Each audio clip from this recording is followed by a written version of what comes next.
ಇದಕ್ಕೇನ್ ಹೇಳ್ತೀರಿ? ಕಾರಣ ಏನ್ ಸರ್? ಅದು ಜೆನೆಟಿಕ್ ಬಿಟ್ಕೊಟ್ಟಿಲ್ಲ ಅಂತ? ಹೌದು, ಜಿನ್ಸ್ ಯೂಸ್ ಆಗಿಲ್ಲ.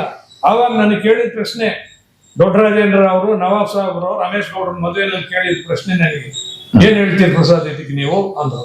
ಕೊನೆಗೆ ಗಂಡಕ್ಕೆ ಬೇರೆ ಹೆಣ್ಣಾಕು, ಹೆಣ್ಣಿಗೆ ಬೇರೆ ಗಂಡಾಕು, ಅದ್ರಲ್ಲಿ ಯಾವ್ದ್ರಲ್ಲಿ ಡಿಫೆಕ್ಟ್ ಬರುತ್ತೆ ನೋಡ್ಕೊಂಡು ಆ ಡಿಫೆಕ್ಟ್ ಅನ್ನು ಗುಣಿಸ್ಕೊಂಡು ಅದನ್ನ ಕಳೆದು ಒಳ್ಳೆ ಉತ್ತಮ ರೀತಿಯಲ್ಲಿ ತಳಿನ ಶುದ್ಧಿ ಮಾಡಿ ಜೊತೆ ಹಾಕಿ ಆಡತ್ತೆ.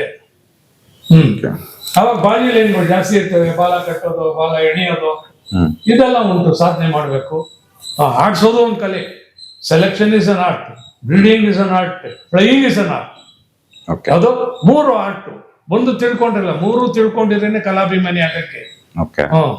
ಸರ್ ಇನ್ನೊಂದೇನಂತ ಹೇಳಿದ್ರೆ, ಈ ಒಂದು ಗಿರೇಬಾಜ್ ಅಂತ ಬಂದಾಗ ಒಂದು ಒಳ್ಳೆ ಲಾಂಗ್ ಟೈಮ್ ಅಂತ ಆಡಿಸ್ಬೇಕಾದ್ರೆ, ಒಂದು ಬಾಲ ಅಂತ ಒಂದು ವಿಚಾರಕ್ಕೆ ಬಂದಾಗ ನೀವು ರಿಸರ್ಚ್ ಮಾಡಿದ ಪ್ರಕಾರ, ಯಾಕಂದ್ರೆ ನೀವು ಏನಂತ ಹೇಳಿದ್ರೆ ಸೈಂಟಿಫಿಕ್ ಆಗಿ ರಿಸರ್ಚ್ ಮಾಡಿದೀರಾ, ವಿಜ್ಞಾನ ಇದ್ರಲ್ಲಿ ಆಯ್ತಾ, ಅದ್ರಲ್ಲಿ ನೀವು ಇಷ್ಟಪಡಂತದ್ದು ಬಾಲ ಒಂದು ಬಂದು ಸಿಂಗಲ್ ಟೇಲ್ಗೆ ಹೋಗ್ತೀರಾ, ಇಲ್ಲ ಡಬಲ್ ಟೇಲ್ಗೆ ಹೋಗ್ತೀರಾ, ಇಲ್ಲಾಂದ್ರೆ ಕತ್ರಿ ಬಾಲ ಅಂತ ಏನ್ ಇದು ಬರುತ್ತೆ ಅದ್ರ ಮೇಲೆ ಹೋಗ್ತೀರಾ ಸರ್?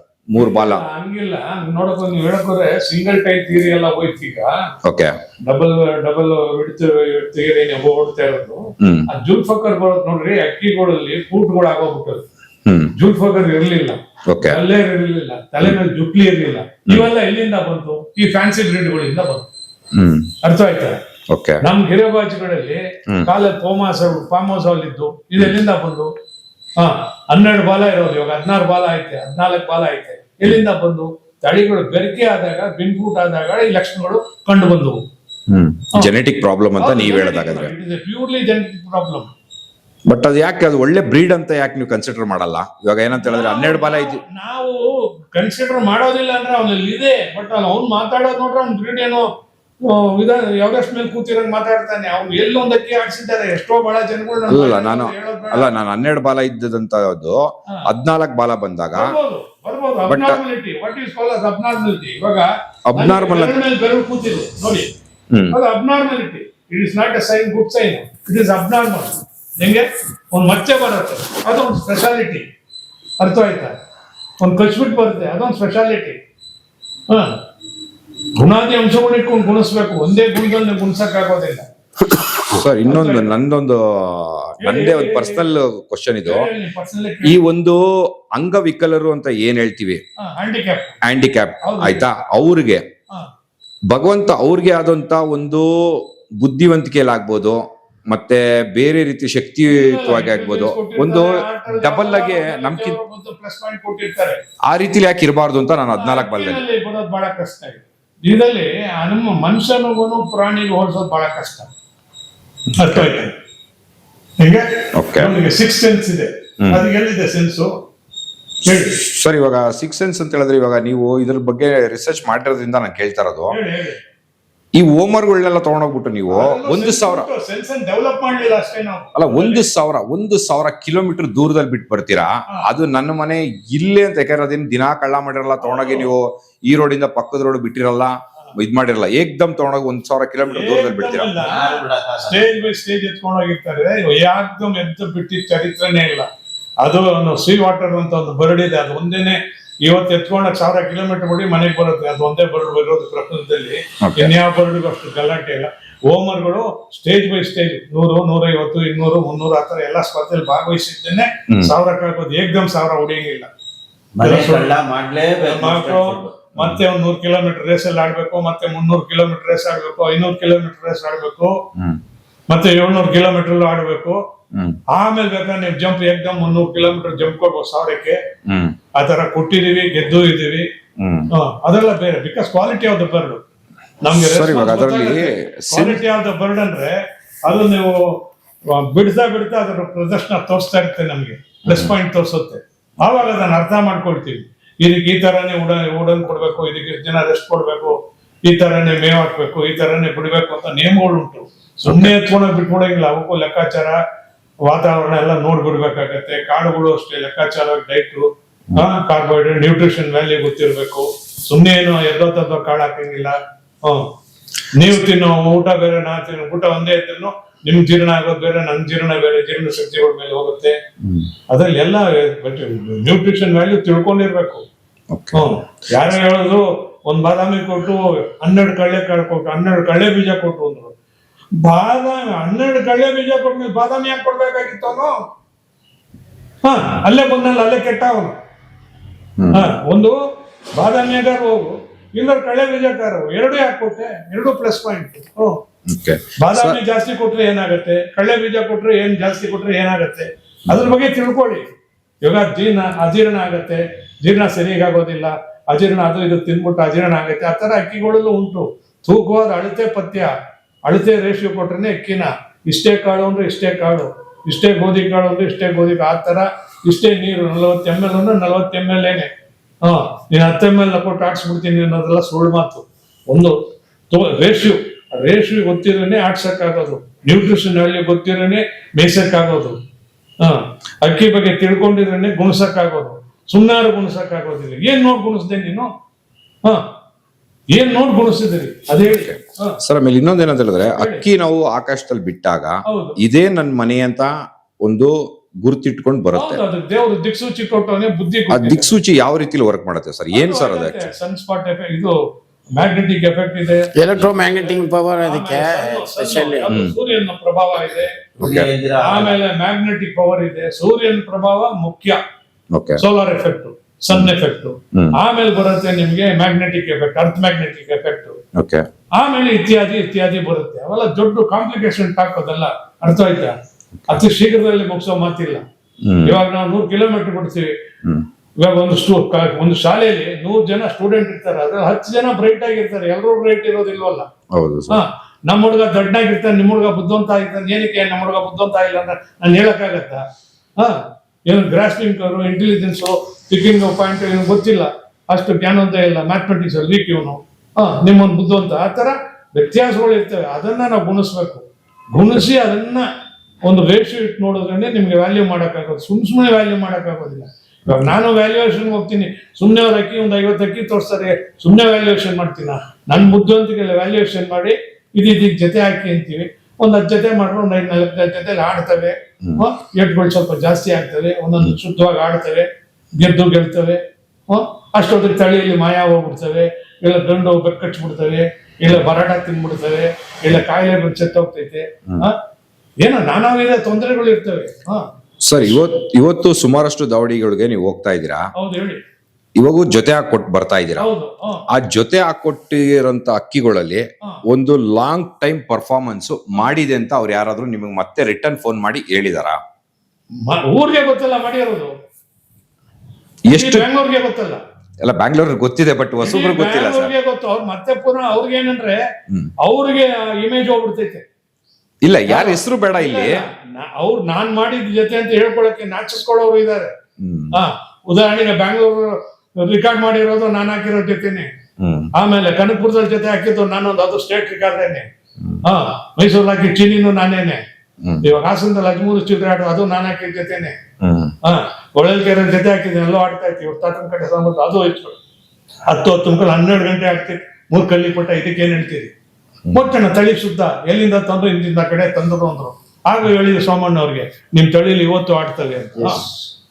ಹೇಳ್ತೀನಿ, ಒಪ್ಪೋಣ. ತಳಿಗಳು ತರ್ಬೇಕಲ್ಲ, ಸಿಕ್ಬೇಕಲ್ಲ. ನಿಮ್ಗೆ ಸಿಕ್ಕೋದು ಕಷ್ಟ, ಕೊಡೋಬೇಕಲ್ಲ, ಕೊಡೋ ಮನುಷ್ಯ ಇರ್ಬೇಕಲ್ಲ. ಇವ್ರ ತಾತ ಎತ್ಕೊಟ್ರು ಆ ಜಾಕನ್ನ ಆಲೇಶಪ್ಪನ್ಗೆ. ಇವತ್ತು ತಲೆ ಉಯಿಸ್ಕೊಂಡು ಆಡ್ತಾ ಒಳ್ಳೆ ಕಡೆ ಚಿತ್ರದುರ್ಗದಲ್ಲಿ 10 ಮುಕ್ಕಾಲು ಗಂಟೆ ಸೊಗಸಾದ ಆಟ. ಒಂದು ತೆಂಗ ಮರ, ಹಿಂಗೊಂದು 6 ಕಿಲೋಮೀಟರ್, ಹಿಂಗೊಂದು 3 ಕಿಲೋಮೀಟರ್ ಹೋಗ್ತೈತೆ. ಆಟ ಮೆಚ್ಚಬೇಕು. ನೀವು ಬ್ಯಾಂಗ್ಳೂರಲ್ಲಿ ನೋಡಿ ಮೆಚ್ಚಬೇಡಿ ಆಟನ, ಬೇರೆ ಊರುಗಳಲ್ಲಿ ಹೋಗಿ ಮೆಚ್ಚಬೇಕು ಆಟನ. ಊರೆಲ್ಲ ಬಂದು ಒಗ್ಗಟ್ಟು, ಇಡೀ ಹಾಸನೇ ಬಂದು ಅಕ್ಕಿ ಒಂದೇ ಆಡ್ಬೇಕು. ಇಲ್ಲೇನಿಲ್ಲ, ಕುಮಾರ ಪಾರ್ಕ್ ಅಲ್ಲಿ ಅಕ್ಕಿ ಆಡ್ತೈತೆ, ಶೇಷಾದ್ರಿಪುರದಲ್ಲಿ ಅಕ್ಕಿ ಆಡ್ತೈತೆ, ಗುಟ್ಟಳ್ಳಿ ಅಕ್ಕಿ ಆಡ್ತೈತೆ, ಬರೋ ಟೇಕ್ಗಳು ಇರ್ತವೆ.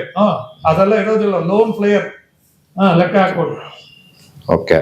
ಹೋಮರಲ್ಲೂ ಅಷ್ಟೇ. ನಮ್ ಕಾಲದಲ್ಲಿ 6 ಅಥವಾ 7 ಅಕ್ಕಿ ಬಿಡ್ತಾ ಇದ್ವಿ. ಇವಾಗ ಒಂದೊಂದು ಕೂಡ ಅವ್ರು 20 ಅಕ್ಕಿ ಆಡ್ತಾರೆ, 30 ಆಡ್ತಾರೆ. ನಮ್ ಕಾಲದಲ್ಲಿ 5 ಅಕ್ಕಿನೇ ಆಗ್ತಾ ಇದ್ದಿದ್ ನಾವು. ಯಾರು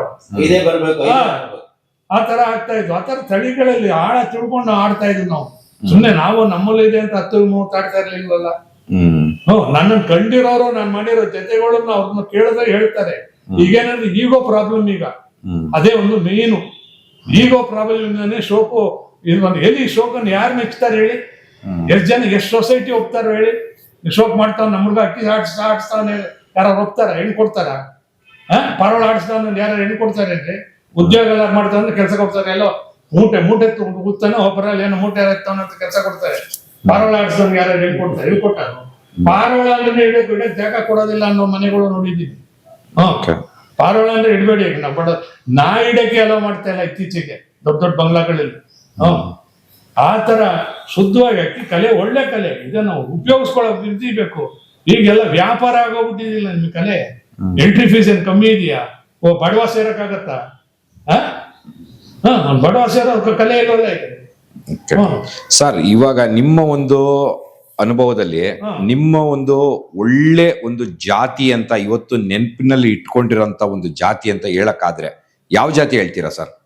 ಸರ್, ಜಾತಿ ಅಂತ ಒಂದು ಅಂತ ಹೇಳಕ್ಕಿಲ್ಲ. ಅಲ್ಲಲ್ಲ, ನಿಮಗೆ ಒಂದು ಫೇವ್ರೇಟ್? ಇಲ್ಲ, ಆ ಜಾತಿಗೆ ಅವು ಶ್ರೇಷ್ಠ. ಯಾವುದು? ಇವಾಗ ಉದಾಹರಣೆಗೆ ರಾಕ್ಷಸಿ ಬಹಳ ದೊಡ್ಡ ಗಂಡು, ಬಹಳ ಒಳ್ಳೆ ಸಂಸಾರ ಗಂಡನ್ನ ನೋಡಿದ್ದಲ್ಲೇ ಆಡಿದ್ದಲ್ಲೂ ಏನೋ ಅಪ್ಪಿತಪ್ಪಿ ದುರಂತವಾಗಿ ಸಿಕ್ಕಾಕೊಂಡ್ಬಿಡ್ತದ. ಸಿಕ್ಕಾಕೊಂಡ್ ಕೊನೆಗೆ ಇಸಾಕ್ ಅಂಗಡಿಗೆ ಬಂದ್ಬಿಡ್ತು ಮಾಯ ಹೋಗಿ. ನಾನ್ ರಪ್ಪ ಅಂತ ಕೈಲಿ ಇಟ್ಕೊಂಡೆ. ನೌಸೋ ಸಾಬ್ರು ಹೇಳ್ತಾರೆ, ಮಾಯ ನೈ ಬಾ ಕೈಗೆ ಊಟ ಹೆಂಗೆ ಮಾಯ ಹೋಗ್ಬಿಟ್ಟೈತೆ, ಅದಕ್ಕೆ ತಂದಾಕೋರೆ. ಎಂತ ಗಂಡು ಅಂದ್ರೆ ಕಣ್ಣು ಒತ್ಕೋಬೇಕಂತ ಅಕ್ಕಿಗಳು ನಾನು ಕಣ್ಣಾರೆ ನೋಡಿರೋ. ಎಲ್ಲರೂ ಹೇಳ್ತಾರೆ ಇಂಥ ಜಾತಿ ಅಂತ. ನಾನು ನೋಡ್ದೆ ಹೇಳ್ಕೊಡು ಅಲ್ಲಿಗೆ ಚೆನ್ನಾಗತ್ತೆ ಅಂತಾನೆ ಸುಮ್ನೆ ಜಾತಿಗಳನ್ನ ಹೇಳ್ದೆ. ಇದೊಂದು ಹೇಳಿ ರಾಕ್ಷಸಿನ ಹೇಳಿದ್ವಿ. ಯಾಕಂದ್ರೆ ಕೂತ್ ಪಾಪಣ್ಣನ ಜೊತೆ ಎಲ್ಲ ಅಕ್ಕಿ ನೋಡಿದೀನಿ ನಾನು. ಹೆಂಗೆ ತಿರುಮಳಪ್ಪ ವೆಂಕಟೇಶ್ ಅವ್ರ ತಂದೆ ಆ ಪಾಪಣ್ಣ ಹೇಳೋರು, ತಿರುಮಳಪ್ಪ ಆ ನಾಣೆ ಪುಡ್ಸಿ ಕಾಟಿಡ ಏನೋ ಬೂದ ಕನ್ನಡಿ ಲೆನ್ಸಿಕ್ ನೋಡ್ತಾ ಇದ್ದೆ. ಬೂದ ಕನ್ನಡಿ ಕೊಟ್ಟು ಪಾಕ್ರ ಅನ್ನೋ ತಿರುಳು ತಮಿಳಲ್ಲಿ. ಅದನ್ನ ಬಗ್ಗೆ ತಿಳ್ಕೊಳಕ್ ಅಷ್ಟು ಕುತೂಹಲ ಆಯ್ತು ನನಗೆ.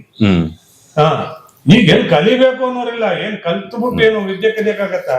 ಕಲಿಬೇಕು ಅಂತ ಆಸೆ ಇದ್ರೆ ಶುದ್ಧವಾಡ್ಕೊಂಡು ಕಲಿಬೇಕು. ಗುರುಗಳು ಅನ್ನೋದೊಂದು ಮಾನ್ಯತೆ ಇರ್ಬೇಕು. ಏನಿಲ್ಲ, ಅಯ್ಯೋ ಕಲ್ತಿದ ತಕ್ಷಣ ಇವನೇ ಏರಿಯಾಗ ಒಬ್ಬ ಗುರು ಆಗೋಗ್ಬಿಡ್ತಾನೆ. 4 ಜನ ಟೀಚರು ಈ ತರ ಹೆಸರುವಾಸಿನೇ ಎಲ್ಲಾರ ಕಡೆ ಇರೋದು. ಗುರುಗಳಿಗೆ ನಾವು ರೆಸ್ಪೆಕ್ಟ್, ಗುರುಗಳಿಗೆ ಬಹಳ ರೆಸ್ಪೆಕ್ಟ್ ಅಂದ್ರೆ ನಾರ್ತ್ ಇಂಡಿಯಾ, ಆಮೇಲೆ ನೆಕ್ಸ್ಟ್ ತಮಿಳ್ನಾಡು ಬರುತ್ತೆ, ಆಮೇಲೆ ಆಂಧ್ರ ಬರುತ್ತೆ, ಕೊನೆಯದಾಗಿ ಕರ್ನಾಟಕ ಬರುತ್ತೆ. ಕರ್ನಾಟಕದಲ್ಲಿ ಗುರುಗಳಿಗೆ ಅನ್ನೋದು ಅಂತದ್ದು ಒಂದು ಶ್ರೇಷ್ಠ ಸ್ಥಾನ ಇಲ್ಲ ಬಿಡಿ, ಸುಳ್ಳು ಮಾತು. ಒಂದು ಸ್ಟೇಟ್ ಸ್ವಿಮ್ಮಿಂಗ್ ಪೂಲ್ ಆಗಿರ್ಬೋದು, ಒಂದು ಕ್ರಿಕೆಟ್ ಕೋಚ್ ಆಗಿರ್ಬೋದು. ಈಗೆಲ್ಲ ವಿಶ್ವನ್ ಕಂಡ್ರೆ ಅಷ್ಟು ಪ್ರೀತಿ ನಮ್ಗೆ ಆಟದಲ್ಲಿ. ಅವನು ನಮ್ಮನ್ನ ನೋಡ್ರೆ ಅಷ್ಟೇ ಪ್ರೀತಿ. ಇದು ನಿಮ್ಮ ಹತ್ರನೂ ನಾನು ಮಾತಾಡಿದ್ದೀನಿ, ನೀವು ಕೂಡ ನನ್ಗೆ ಹೇಳಿದೀರಾ. ಮತ್ ಇನ್ನೊಂದೇನಂದ್ರೆ ನನಗೂ ಸಾಕಷ್ಟು ಹಿರಿಯರು ಒಂದು ಪರಿಚಯ ಇರೋದ್ರಿಂದ ಅವ್ರು ಕೂಡ ಹೇಳಿದ್ದಾರೆ. ಅವತ್ತಿನ ಟೈಮಲ್ಲಿ ನನ್ನ ಪ್ರಕಾರ ಇಡೀ ಇಂಡಿಯಾಗೆನೆ ಕರ್ನಾಟಕಕ್ಕೆ ನಂಬರ್ 1 ಗುರುಸ್ಥಾನ ಕೊಟ್ಟವ್ರೆ ನಮ್ಮ ಪಾರಿವಾಳದಲ್ಲಿ ಅಂತ ನಾನು ಹೇಳ್ತೀನಿ. ಯಾಕೆ ಅಂತ ಹೇಳಿದ್ರೆ ಅವತ್ತಿನ ಟೈಮಲ್ಲಿ, ಇವಾಗ ನಾನು ಮೊನ್ನೆ ಕೂಡ ಯಾವ್ದೋ ಒಂದು ಎಪಿಸೋಡ್ ಮಾಡಿದೆ ನಮ್ಮ ಈ ರಾಜಣ್ಣ ಅವ್ರದ್ದು. ಅದನ್ನು ಕೂಡ ನೀವು ನೋಡಿದ್ರಿ, ನೀವು ಹೇಳಿದ್ರಿ. ಅವತ್ತಿನ ಟೈಮಲ್ಲಿ ಅದಕ್ಕಿಂತ ಮುಂಚೆ ಕೂಡ ನನಗೆ ನಮ್ಮ ರಮೇಶ್ ಗೌಡ್ರು ಕೂಡ ಹೇಳಿದ್ರು. ಅವ್ರು ಕೂಡ ಯಾರಾದ್ರೂ ಬರ್ತಾ ಇದಾರೆ ಅವತ್ತು ಟೂರ್ನಮೆಂಟ್ ಅಂದ್ರೆ ಒಂದು ಪಾರಿವಾಳದವ್ರು ಬರ್ತಾವ್ರೆ ಅಂತ ಹೇಳಿದ್ರೆ ವೈಟ್ ಅಂಡ್ ವೈಟ್ ಅಲ್ಲಿ ಬರೋರು ಅವ್ರನ್ನ ಯಜಮಾನ್ರಿ ಅಂತ ಕರಿತಿದ್ರು. ಗುರು ಅನ್ನೋ ಒಂದು ಸಂಭೋಗ ಮಾಡ್ತಾ ಇರ್ಲಿಲ್ಲ ಅವತ್ತು. ಆಯ್ತಾ? ಯಜಮಾನ್ರು ಬಂದ್ರು ಅಂತ. ಅವತ್ತಿನ ಟೈಮಲ್ಲಿ 4 ಜನನೋ 5 ಜನನೋ ಮಾತ್ರ ಸ್ಟೇಜ್ ಮೇಲೆ ಕುತ್ಕೋಬೇಕಾಗಿತ್ತು. ಅವತ್ತು ಆ ಪರಿಸ್ಥಿತಿ ಇಟ್ಟಿದ್ರು. ಅದಕ್ಕಿಂತ ಅದನ್ನ ಹೇಳಕ್ ಹೊರಟಿದೀನಿ. ಅದು ಅಷ್ಟು ಒಂದು ಗೌರವಯುತವಾಗಿ ಅವರು ಹಾಕಂತ ಒಂದು ಜಮ್ಕಾನ ಹಾಕಿದ್ರೆ ಜಮ್ಕಾ ಮೇಲೆ ಕುತ್ಕೋತಾ ಇದ್ರಂತೆ, ಇಲ್ಲಾಂದ್ರೆ ನೆಲದ ಮೇಲೆ ಕುತ್ಕೊಂಡು ಬಹುಮಾನ ಇಸ್ಕೊಂಡ್ ಬರ್ತಾ ಇದ್ರು. ಅಂದ್ರೆ ನಾನು ಹೇಳ್ತಾ ಇರೋದಂದ್ರೆ ಕರ್ನಾಟಕದಲ್ಲೇ ಫಸ್ಟ್ ಗುರುಗಳಿಗೆ ಮರ್ಯಾದೆ ಒಂದು ರೆಸ್ಪೆಕ್ಟ್ ಅಂತ ಏನ್ ಕೊಡ್ತಾ ಇದ್ರು ಅದು ನಮ್ ಕರ್ನಾಟಕ ಅಂತ ನಾನೊಂದು ಅಭಿಪ್ರಾಯ. ಈಗಿಲ್ಲ, ನನ್ನ 50 ವರ್ಷಕ್ಕೆ ಮುಂಚೆ ಇತ್ತು. ನಾನು ನಮ್ ಗುರುಗಳು ಮರ್ಯಾದೆ ಕೊಡ್ತಿಲ್ಲ ಅನ್ನಲ್ಲ. ಇತ್ತೀಚೆಗೆ ಆ ಮರ್ಯಾದೆ ಇಲ್ಲ. ನಾನ್ ಕಂಡಂತೆ ಅದಕ್ಕೆ ನೋವಾಗ್ತಾ ಇರೋದು. ಅರ್ಥ ಆಯ್ತಲ್ಲ? ಅರ್ಥ ಆಯ್ತು. ನೋವನ್ನು ಯಾಕೆ ತೋಡ್ಕೊಂಡೆ ಅಂದ್ರೆ ನೋವು ತೋಡ್ಕೊಂಡಿತ್ತು. ಯಾಕಂದ್ರೆ ಎಲ್ಲಾ ಉದಾಹರಣೆಗೆ ಒಬ್ಬ ರೆಫ್ರಿ ಹೇಳ್ತಾನೆ ಅಣ್ಣ ಭರ್ತಿ ಆಯ್ತು ಅಂತಾನೆ, ಇನ್ನೊಬ್ಬರು ರೆಫ್ರಿ ಹೇಳ್ತಾನೆ ಇಲ್ಲ ಅಣ್ಣ ಖಾಲಿ ಆಯ್ತು ಅಂತ ಬರ್ಕೊಂಡು ಹೋಗ್ತಾನೆ. ಇದಕ್ಕೆ ಏನ್ ಹೇಳ್ತೀರಿ? ಹಾಗಲ್ಲ ರೆಫ್ರಿ ಅಂತ ನೀವ್ ಹೇಳಿದ್ರಲ್ಲ, ಇವತ್ತು ನಾಳೆ ಬಂದ್ ಮಾಡ್ಬೇಕು ಅಂದ್ರೆ ವಿಳ್ಯದಲ್ಲಿ ಹಾಕೊಂಡು ತಾಂಬೂಲ ಹಾಕೊಂಡು ಹಿರಿಯರನ್ನ ಕರ್ಕೊಂಡು ಹೋಗಿ ನಾಳೆ ಅಕ್ಕಿ ಬಿಡಬೇಡ ಅಂತ ಹೇಳ್ತಾ ಇದ್ವು ನಾವು. ಯಾರೋ ಆ ಕಾಲದಲ್ಲಿ ನಾನ್ ಕಂಡಂತೆ ಕಂಕನ್ಪಾಳದಲ್ಲಿ ಲಕ್ಷ್ಮಯ್ಯ ತಾಂಬೂಲ ಹಾಕೊಂಡು ಕರ್ಕೊಂಡು ಹೋಗೋದು ದೊಡ್ಡವ್ರನ್ನ. ಅಣ್ಣ ನಾಳೆ ಅಕ್ಕಿ ಬಿಡ್ತಾ ಇದ್ವಿ ಅಣ್ಣ, ದಯವಿಟ್ಟು ಅಕ್ಕಿ ಬಿಡಬೇಡಿ ಅಂತ. ಹೆಂಗೆ ಅಷ್ಟು ಮರ್ಯಾದೆ ಇರೋದು. ಹೂವಾಗಂಧ ಮಾಡೋರು ಶ್ರೇಷ್ಠವಾದ 4 ಜನ ಸೇರಿಸಿ. ಈಗ ಎಲ್ಲಿದೆ? ಇಲ್ಲ. ಮುಂದೆ ಮಾತಾಡ್ಬೋದು ಅಷ್ಟೇ, ಮುಂದೆ ಮಾತಾಡ್ಬೋದು. ನಾನು ಮುಂದೆ ಕರ್ಕೊಂಬನ್ನಿ, ಕೂತ್ಕೊಂಡು ಒಂದು ಮೀಟಿಂಗ್ ಇಡಿ ನೋಡೋಣ ಸರ್. ಆಮೇಲೆ ಇನ್ನೊಂದು ವಿಚಾರ, ಇದು ಇಲ್ಲಿ ಇವಾಗ ನೀವು ಗ್ಯಾಪ್ಸಿದ್ರಿ, ಇವಾಗ ಕರೆಕ್ಟ್ ಒಳ್ಳೇದಾಯ್ತು. ಇವಾಗ ನಂದು ನೆಕ್ಸ್ಟ್ ಎಪಿಸೋಡ್ ಕೂಡ ಇವಾಗ ಬರ್ತಾ ಇದೆ. ಅದ್ರಲ್ಲಿ ಕೂಡ ಹೂಗಂಧದ ಬಗ್ಗೆ ಹೇಳಿದ್ದಾರೆ. ಇವಾಗ ಹೂಗಂಧ ಅಂತ ಒಂದು ಮಾತು ಹೇಳಿದ್ರಿ. ಇವಾಗ ಆಕ್ಚುಲಿ ಹೂಗಂಧ ಏನು ಉದ್ದೇಶಪೂರ್ವಕವಾಗಿ ನಡೀತಾ ಇತ್ತು, ಏನಕ್ಕೋಸ್ಕರ ನಡೀತಿತ್ತು? ಹಿರಿಯರ ಹೆಸರಲ್ಲಿ ಜ್ಞಾಪಕಾರ್ಥವಾಗಿ ಇವಾಗ ನಮ್ಮ ನ್ಯಾಷನಲ್ ಪಿಜಿನ್ ಟೂರ್ನಮೆಂಟ್ ನಡೀತಾ ಇರೋದೇ ಹಾ, ಮರಿಯಪ್ಪ ಸ್ವಾಮಿಗಳ ಜ್ಞಾಪಕಾರ್ಥವಾಗಿ ಟೂರ್ನಮೆಂಟ್ ಸ್ಟಾರ್ಟ್ ಆಗಿತ್ತು. ಓಕೆ. ನಾನು ಇದನ್ನ ಒಂದು 35 ವರ್ಷಕ್ಕೆ ಮುಂಚೆ ಹಾಕ್ಸಿದ್ದೀನಿ. ಹಾ ಹಾ, ಮೆಡ್ರಾಸ್ ತೋಟಿ ನೆಲ್ಲಯ್ಯನೆಲ್ಲ ಸೇರಿಸಿ ಹ್ಮ್ ಒಂದು ಇಷ್ಟ್ಯಾರು ಹೊಡೆದೇ ಅದು Okay. ನನ್ನಲ್ಲಿ ಇಲ್ಲ. ಅವಾಗೆಲ್ಲ ಸ್ಟೇಟ್ ಅಲ್ಲಿ ಹಳಬರ್ನೆಲ್ಲ ಹಾಕಿನೇ ಟೂರ್ನಮೆಂಟ್ ನಡೀತಾ ಜ್ಞಾಪಕಾರ್ಥ. ತಾಂಬೂಲ ಇಟ್ಟು ಕರೆಯೋದು, ತಾಂಬೂಲ ಅವತ್ತು ಅವ್ರ ಫೋಟೋ ಇಟ್ಟು ಅವ್ರ ಸಮ್ಮುಖದಲ್ಲಿ ಎಲ್ಲ ಟೂರ್ನಮೆಂಟ್ ಕಾನೂನಿಗೆ ಅನ್ವಯಿಸಾಗಿ ಅಕ್ಕಿ ಬಿಡೋದು, ಹ್ಮ್ ಹ್ಮ್ ಅದು ನಡೀತಾ ಇರೋದು. ಆ ತರ ಆಡಿದಿ ಜಯಶೀಲ ಆದವರು 100ಕ್ಕೆ ಒಂದು 5 ಜನ, ಹ್ಮ್ 100ಕ್ಕೆ 100 ಜನ ಆಗೋದು ಕಷ್ಟ ಆಗುತ್ತೆ. ಓಕೆ. ಹಿಂಗೆ ಏನಾದ್ರು ಒಂದು ಎಡವಟ್ ಮಾಡಿರ್ತಾರೆ, ಅಕ್ಕಿ ಹೆಚ್ಚು ಕಡಿಮೆ ಆಗ್ತದೆ. ಹಿಂಗೆ ನಾನ್ ನೋಡಿದಂಗೆ ಕಂಡಂತೆ ಒಂದ್ 5 ಜನ ಚೆನ್ನಾಗಿ ಪರ್ಫಾರ್ಮ್ ಮಾಡಿದ್ರು. ಅಲ್ಲ, ಹೂಗಂಧದ ಉದ್ದೇಶ ಏನು ಸರ್? ಉದ್ದೇಶನ ಅವ್ರು ಜ್ಞಾಪಕಾರ್ಥವಾಗಿ ಅಕ್ಕಿ ಬಿಡೋದು. ಜ್ಞಾಪಕಾರ್ಥವಾಗಿ ಅಕ್ಕಿ ಬಿಡ್ತಾ ಇದ್ರಾ? ಇಲ್ಲ ಅಂತ ಹೇಳಿದ್ರೆ ಅವ್ರದ್ದು ಮೂಲ ತಳಿ ಇದು ನಮ್ ಗುರುಗಳದು ಹಂಗಿಲ್ಲ, ಅವ್ರು ಜ್ಞಾಪಕಾರ್ಥವಾಗಿ ಅಕ್ಕಿ ಬಿಡೋದು. ಅವ್ರು ತಳಿಗಿಳಿಯಿಲ್ಲ. ಅಲ್ಲ, ಯಾಕೆಂದ್ರೆ ಅದು ಇಲ್ಲ ತಳಿ ಇದ್ದವ್ರು ಬಿಡೋರು, ಬಟ್ ಆ ತರ ತಳಿ ಇದ್ದು ಅಲ್ಲ, ಇವಾಗ ಇಲ್ಲ ಆ ತರ ಯಾರು ಬಹಳ ಅಪರೂಪ. ಇವಾಗ ನನಗೆ ಗುರುಗಳಿಗೂ ನಮ್ ಗುರುಗಳನ್ನ ನಾನು ನೆನ್ಸ್ಕೊಳಕ್ಕೋಸ್ಕರ ನನಗೆ ಗುರು ಕೊಟ್ಟಂತ ಒಂದು ತಳಿ ಅದು ಬಹಳ ಅಪರೂಪ. ಎಷ್ಟು ಬ್ರೀಡ್ಗಳು ಇಟ್ಟಿದ್ದೆ, ಬಹಳ ಅಪರೂಪ ಬಿಡಿ. ಎಷ್ಟು ಬ್ರೀಡ್ಗಳು ಇಟ್ಟಿದ್ದೆ ಅಷ್ಟೆಲ್ಲ ಇಟ್ಟಿ ತೋರಿಸಿ ಅಕ್ಕಿನ ಬಿಡ್ತಿದೀನಿ ಬನ್ನಿ ಅಂತ. ಆ ತರ ತಳಿ ಇಟ್ಟಿ ಮಾಡೋದು ಬಹಳ ಅಪರೂಪ. ಅಲ್ಲ, ಆತರ ಹೂಗಂಧ ನಡೀತಿತ್ತ ಅಂತ? ಆ ನಡೀತು. ಇವಾಗ ಉದಾಹರಣೆಗೆ ಯೇಸು ಸೀನಪ್ಪನ ಫೋಟೋ ಇಕ್ಕಿ ಮಾಡೋನು ಗೆದ್ದು 10 ಗಂಟೆ ಆಡ್ಸಿದ್ದಾರೆ ಒಪ್ಪಣ, ಹಿಂಗೆ ಅದು ಒಪ್ತೀನಿ. ಅದೇ ತರ ಮಾಡಿ ಸೋತವರು ಉಂಟು, ಅರ್ಥ ಆಯ್ತಾ? ಹೂಗಂಧ ಮಾಡಿ 10 ಗಂಟೆಗಳ ಕೂತಿರೋದು ಉಂಟು. ಮೈಸೂರಲ್ಲೂ ನಡ್ತೇವೆ, 10 ಗಂಟೆಗಳ ಕೂತು ಬಿಟ್ಟವೆ. ಬ್ಯಾಂಗ್ಳೂರಲ್ಲೂ 10 ಗಂಟೆಗಳ ಕೂತು ಬಿಟ್ಟವೆ. ಅರ್ಥ ಆಯ್ತಾ? ಯಾವ್ದಾರು ಬಿಡ್ಬೋದು, ಅವ್ರು ಜ್ಞಾಪಕಾರ್ಥವಾಗಿ ಒಂದು ಪ್ರದರ್ಶನ, ಒಳ್ಳೆ ಪ್ರದರ್ಶನ ಅಷ್ಟೇ. ಅದಕ್ಕೆ ಅವ್ರ ತಳಿನೇ ಬಿಡ್ಬೇಕು. ಅವ್ರ ತಳಿ ಇದ್ರೆ ತಾನೇ ನಿಮ್ಮಲ್ಲಿ, ಪ್ಯೂರಿಟಿ ಇದ್ರೆ ತಾನೇ ನಿಮ್ಮಲ್ಲಿ. 30-40 ವರ್ಷದ ತಳಿ ಯಾರು ಮೇಂಟೈನ್ ಮಾಡ್ಕೊಂಡ್ ಬರ್ತೀರಿ ಹೇಳಿ? ಹೋದ್ರಾಯ್ತು, ಸುತ್ತ ಬಳಸೋದ್ ಬೇಡ. 40-50 ವರ್ಷದ ತಳಿ ಅದು ಹೆಂಗಿತ್ತು ಎತ್ತಿತ್ತು ಅಂತ ನಿಮ್ಗೇನ ಗೊತ್ತಾ? ನಮ್ಮಲ್ಲೇ ಕೇಳ್ತೀನಿ, ನಿಮ್ಗೆ ಯಾರು ಸ್ವಂತದವ್ರು ಅಂತ ಕೇಳ್ತೀವಿ. ಆ ತರ ಅಕ್ಕಿನಲ್ಲಿ ಸ್ವಂತದವ್ರು ತೋರಿಸಿ ನೋಡೋಣ. ಇದಕ್ಕಿದ್ದು ಸ್ವಂತ, ಇದಕ್ಕಿದ್ದು ಸ್ವಂತ, ಅದು ಇಲ್ವೇ ಇಲ್ವಲ್ಲ ನಿಮ್ಗೆ. ಮನುಷ್ಯರು ಉಂಟು, ಇವ್ರಿಗೆ ಸ್ವಂತದವರು, ಅವ್ರಿಗೆ ಸ್ವಂತದವ್ರು ಅಂತೀರಿ. ಪಾರೊಳಗೆ ಸ್ವಂತದವ್ರು ತೋರಿಸಿ ನೋಡೋಣ. ಉದಾಹರಣೆ ತೋರಿಸಿ. ಇವನು ಹೆಣ್ಣು ಕೊಡಕ್ ಹಿಂಜರಿತಾನೆ, ಅವ್ನು ಗಂಡು ಕೊಡಕ್ ಹಿಂಜರಿತಾನೆ. ಎಲ್ಲಕ್ಕಿ ಒಂದಾಗತ್ತೆ. ಈಗೋನೆ ಬಂದಿರೋದು. ಓಕೆ ಸರ್, ಇವಾಗ ಸುಮಾರಷ್ಟು ಇವಾಗೂ ಕೂಡ ನೀವು ಎಲ್ಲಾ ದಾವಡಿಗಳಲ್ಲೂ ಒಡನಾಟ ಇಟ್ಕೊಂಡಿದ್ದೀರಾ, ಹೋಗ್ತಾ ಇರ್ತೀರಾ. ಇವತ್ತು ಯಾರಾದ್ರೂ ಇದ್ ಮಾಡಿದ್ರೆ, ಬಟ್ ಆದ್ರೆ ಇವತ್ತು ನಿಮ್ ಕಣ್ಣಿಗೆ ಯಾವ್ದಾದ್ರು ಹಳೇ ಒಂದು ಬ್ಲಡ್ ಲೈನ್, ಹಳೇ ಒಂದು ಜಾತಿ ಅಂತ ನಿಮ್ ಕಣ್ಣಿಗೆ ಇತ್ತೀಚಿನ ದಿನಗಳಲ್ಲಿ ಸಿಕ್ಕಿದ್ಯಾ? ಸಿಕ್ಕಿದೆ. ಇಲ್ಲಿ ಬೆಂಗಳೂರಲ್ಲಿ ಸಿಕ್ಕಿದ್ಯಾ ಇಲ್ಲ ಹೊರಗಡೆ ಸಿಕ್ಕಿದ್ಯಾ? ಬಟ್ ಬೆಂಗಳೂರಲ್ಲಿ ಯಾವ್ದ್ರಲ್ಲೂ ಇಲ್ಲ. ಬ್ಯಾಂಗ್ಳೂರಲ್ಲಿ 1-2 ಕಡೆ ಇದೆ. ಇದೆ, ಎಲ್ಲರ ಕಡೆ ಇಲ್ಲ, 1-2 ಕಡೆ ಇದೆ. ಎಲ್ಲಾ ಕಡೆ ಹೇಳಕ್ ಆಗೋದಿಲ್ಲ. ಓಕೆ. ಒಂದಿದ್ರೆ ಒಂದ್ ಅಂಶ ಇರೋಲ್ಲ. ಎಲ್ಲ ಅಂಶಗಳು ಬರ್ತಿದ್ದಂತಕ್ಕೆ ನಾವು ಹೊಳಲ್ಕೆರೆಯಲ್ಲಿ ನೋಡಿದೀನಿ, ದುರ್ಗದಲ್ಲಿ ನೋಡಿದೀನಿ. ಈಗಲೂ ಜೊತೆ ಹಾಕೊಂಡಿದ್ದೀನಿ. ಬರೋ ಇನ್ನೊಂದು 6 ತಿಂಗಳಲ್ಲಿ ನೀವೇ ನೋಡ್ತೀರಿ ಪ್ರದರ್ಶನ.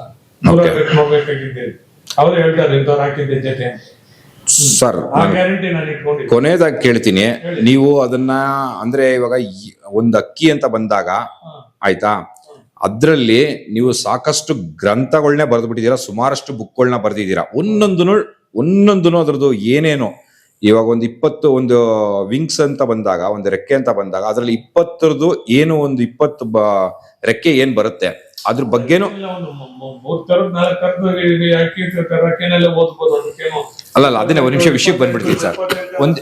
ಅಲ್ಲಲ್ಲ 50 ಅಂಶ ನೋಡ್ಬೇಕು, ಸೂಕ್ಷ್ಮವಾಗಿ ಒಂದು 10-12 ಅಂಶ ನೋಡ್ರೆ ಸಾಕು. 50 ಅಂಶ ನೋಡೋದು ಬೇಡ, 20 ಅಂಶ ನೋಡೋದು ಬೇಡ. 10-12 ಅಂಶಗಳಲ್ಲಿ ಅಕ್ಕಿ ಗುಣಿಸ್ಬೋದು. ಒಂದೇ ನಿಮಿಷ ಆದ್ರೆ ಎಲ್ಲಾನು ಗುಣಿಸಕ್ಕಾಗೋದಿಲ್ಲ, ಸುಳ್ಳು ಮಾತು. ಸರಿ ಸರ್, ಇವಾಗ ಒಂದ್ ಅಕ್ಕಿ ಅಂತ ನೀವು ಹೇಳಿದ್ರಿ ಯಾವ್ದಾದ್ರು ಎಪಿಸೋಡ್ ಅಲ್ಲಿ ಹೇಳಿದ್ರಿ ಅವ್ನಿಗೆ 50 ಅಂಶ ಗೊತ್ತು ಅಂತಾರೆ ಅಂತಲ್ಲ, ಅದೆಲ್ಲ ಸುಳ್ಳು ಮಾತು. ಸೂಕ್ಷ್ಮ ಗುಣಿಸೋದು ಒಂದು 12 ಅಂಶದಲ್ಲಿ ಅಕ್ಕಿ ಗುಣಿಸ್ಕೊಡ್ಬೋದು ಸರ್. ಒಂದ್ ರೆಕ್ಕೆ ಅಂತ ಬಂದಾಗ ಆ ರೆಕ್ಕೆಗಳಲ್ಲಿ ಎಷ್ಟು ರೆಕ್ಕೆಗಳು ಇರ್ತವೆ ಸರ್? ಒಂದ್ ವಿಂಗ್ಸ್ ಅಂತ ಬಂದಾಗ ಕ್ಲಾಸಿಫಿಕೇಶನ್ ಎತ್ಕೊಂಡ್ರೆ 4 ವಿಧ. ಸ್ಪ್ರಿಂಟು, ಮಿಡಲ್ ಕ್ಲಾಸು, ಲಾಂಗು, ಇದು 8 ಗಂಟೆ ಆಡೋದು, 4 ಗಂಟೆ ಆಡೋದು, 8 ಗಂಟೆ ಆಡೋದು. ಎಷ್ಟೇ ಬಹುತಾಯ ಹೊಡೋದ್ರಿಂದ 4 ಗಂಟೆ ಮೇಲೆ ಆಡೋದಿಲ್ಲ ಈ ರೆಕ್ಕೆ. ಈ ರೆಕ್ಕೆ ಹೆಂಗ್ ಬಿಸಾಕ್ರೆ ಒಂದು 6 ಗಂಟೆ ಆಡೋ ರೆಕ್ಕೆ ಇವು. ಮತ್ತೆ ಅದಕ್ಕೆ ತಕ್ಕಂತೆ ಬಾಡಿ ರೇಷಿಯೋ ಇರಬೇಕು.